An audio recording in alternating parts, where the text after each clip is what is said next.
Class 9 Darrang ডিস্ট্ৰিক্টত হৈ যোৱা general science এই কুৱেশ্যন পেপাৰটোৰ ভিতৰত কোনকেইটা MCQ কুৱেশ্যন আৰু কোনকেইটা লং কুৱেশ্যন আহিছে মই তোমালোকক এইটো ভিডিঅ'ত দেখুৱাই দিম।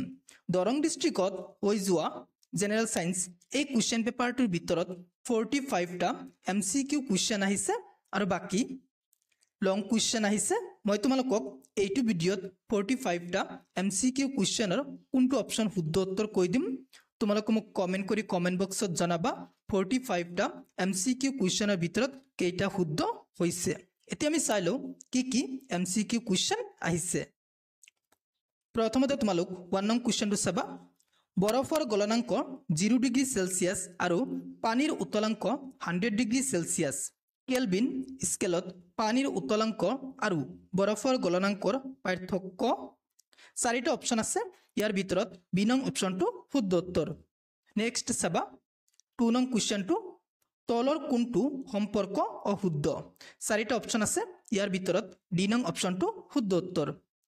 নেক্সট চাবা 3 নং কুৱেশ্যনটো গাখীৰৰ পৰা মাখন পৃথক কৰিবলৈ উপযুক্ত পৃথকীকৰণ পদ্ধতিটো হ'ল। চাৰিটা অপচন আছে, ইয়াৰ ভিতৰত এ নং অপচনটো শুদ্ধ উত্তৰ।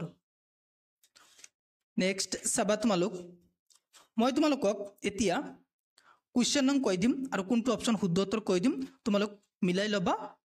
যদি মই ৰিডিং পঢ়ি যাওঁ ভিডিঅ'টো বহুত দীঘল হৈ যাব, সেইকাৰণে কুৱেশ্যনটো কৈ দিম, মানে কুৱেশ্যন নংটো কৈ দিম আৰু কোনটো অপচন শুদ্ধ উত্তৰ মই তোমালোকক কৈ দিম। 4 নং কুৱেশ্যনৰ ডি নং অপচনটো শুদ্ধ উত্তৰ। 5 নং কুৱেশ্যনৰ বি নং অপচনটো শুদ্ধ উত্তৰ। 6 নং কুৱেশ্যনৰ চি নং অপচনটো শুদ্ধ উত্তৰ। 7 নং কুৱেশ্যনৰ ডি নং অপচনটো শুদ্ধ উত্তৰ। 8 নং কুৱেশ্যনৰ চি নং অপচনটো শুদ্ধ উত্তৰ। নেক্সট চাবা তোমালোক 9 নং কুৱেশ্যনটো চাবা তোমালোক। 9 নং কুৱেশ্যনৰ এ নং অপচনটো শুদ্ধ উত্তৰ। 10 নং কুৱেশ্যনৰ বি নং অপচনটো শুদ্ধ উত্তৰ। 11 নং কুৱেশ্যনৰ বি নং অপচনটো শুদ্ধ উত্তৰ। 12 নং কুৱেশ্যনৰ এ নং অপচনটো শুদ্ধ উত্তৰ। 13 নং কুৱেশ্যনৰ চি নং অপচনটো শুদ্ধ উত্তৰ। 14 নং কুৱেশ্যনৰ এ নং অপচনটো শুদ্ধ উত্তৰ। 15 নং কুৱেশ্যনৰ বি নং অপচনটো শুদ্ধ উত্তৰ। 16 নং কুৱেশ্যনৰ চি নং অপচনটো শুদ্ধ উত্তৰ।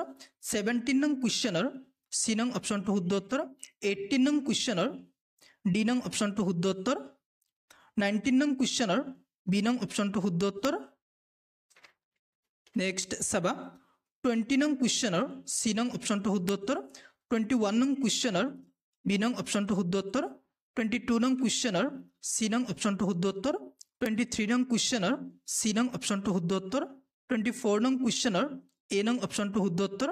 25 নং কুৱেশ্যনৰ বি নং অপচনটো শুদ্ধ উত্তৰ। নেক্সট চাবা তোমালোক 26 নং কুৱেশ্যনটো। 26 নং কুৱেশ্যনৰ চি নং অপচনটো শুদ্ধ উত্তৰ। 27 নং কুৱেশ্যনৰ বি নং অপচনটো শুদ্ধ উত্তৰ। 28 নং কুৱেশ্যনৰ এ নং অপচনটো শুদ্ধ উত্তৰ। নেক্সট চাবা তোমালোক 29 নং কুৱেশ্যনৰ বি নং অপচনটো শুদ্ধ উত্তৰ। 30 নং কুৱেশ্যনৰ ডি নং অপচনটো শুদ্ধ উত্তৰ। 31 নং কুৱেশ্যনৰ বি নং অপচনটো শুদ্ধ উত্তৰ। 32 নং কুৱেশ্যনৰ ডি নং অপচনটো শুদ্ধ উত্তৰ। 33 নং কুৱেশ্যনৰ ডি নং অপচনটো শুদ্ধ উত্তৰ। নেক্সট চাবা 34 নং কুৱেশ্যনৰ বি নং অপচনটো শুদ্ধ উত্তৰ। 35 নং কুৱেশ্যনৰ চি নং অপচনটো শুদ্ধ উত্তৰ। 36 নং কুৱেশ্যনৰ বি নং অপচনটো শুদ্ধ উত্তৰ। নেক্সট চাবা তোমালোক 37 নং কুৱেশ্যনৰ এ নং অপচনটো শুদ্ধ উত্তৰ। 38 নং কুৱেশ্যনৰ ডি নং অপচনটো শুদ্ধ উত্তৰ। 39 নং কুৱেশ্যনৰ বি নং অপচনটো শুদ্ধ উত্তৰ। 40 নং কুৱেশ্যনৰ ডি নং অপচনটো শুদ্ধ উত্তৰ। নেক্সট চাবা তোমালোক 41 নং কুৱেশ্যনৰ বি নং অপচনটো শুদ্ধ উত্তৰ। 42 নং কুৱেশ্যনৰ বি নং অপচনটো শুদ্ধ উত্তৰ। 43 নং কুৱেশ্যনৰ এ নং অপচনটো শুদ্ধ উত্তৰ। 44 নং কুৱেশ্যনৰ ডি নং অপচনটো শুদ্ধ উত্তৰ। 45 নং কুৱেশ্যনৰ ডি নং অপচনটো শুদ্ধ উত্তৰ হৈ গ'ল। মই তোমালোকক কৈ দিলোঁ 45টা MCQ কুৱেশ্যনৰ ভিতৰত কোনটো অপচন শুদ্ধ উত্তৰ মই তোমালোকক কৈ দিলোঁ। এতিয়া তোমালোক লং কুৱেশ্যন কেইটা চাই লোৱা।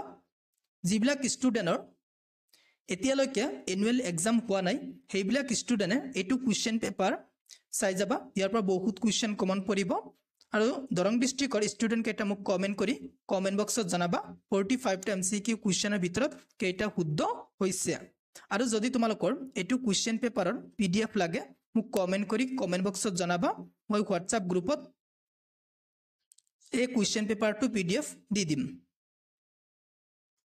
তোমালোক চাই ল'বা হৈ গ'ল দৰং ডিষ্ট্ৰিক্টত হৈ যোৱা জেনেৰেল সায়েন্স এই কুৱেশ্যন পেপাৰটোৰ ভিতৰত যিকেইটা কুৱেশ্যন আহিছিল MCQ কুৱেশ্যন আৰু লং কুৱেশ্যন মই তোমালোকক দেখুৱাই দিলোঁ লগতে MCQ কুৱেশ্যনৰ কোনটো অপশ্যন শুদ্ধ উত্তৰ মই তোমালোকক কৈ দিলোঁ তোমালোকে মোক কমেণ্ট কৰি ক'বা 100ৰ ভিতৰত কিমান পাবা যদি তুমি মোৰ চেনেলত প্ৰথমবাৰৰ মোৰ চেনেলটো সাবস্ক্ৰাইব কৰিবা thank you watching the video